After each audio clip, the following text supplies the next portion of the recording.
शाळेत पहिला नंबर काढणारा टॉपर मुलगा सरकारी नोकरीत अडकतोय आणि बॅक बेंचर त्याचा दोस्त मात्र करोडोंची कंपनी उभा करतोय. असं का मित्रांनो? तुम्ही कधी विचार केलाय का? कारण सिस्टीम फिक्स नाही, ती हॅक करायची असते. तुम्हाला नेहमी शिस्त लावा, नियम पाळा, लाईन मध्ये उभे राहा असं शिकवलं जाते, पण मोठी लोक कधीच लाईन मध्ये उभे राहत नाहीत मित्रांनो.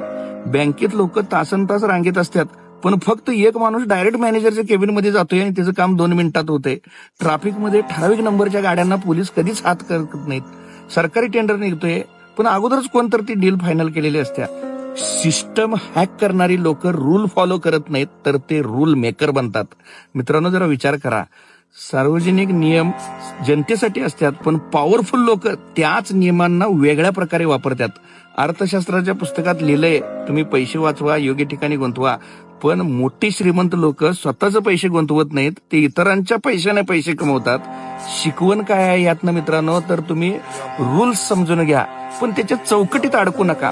पॉवरफुल लोक काय करतात ते समजून घ्या, तर आणि तरच तुम्हाला जगाच्या पुढे राहता येईल मित्रांनो.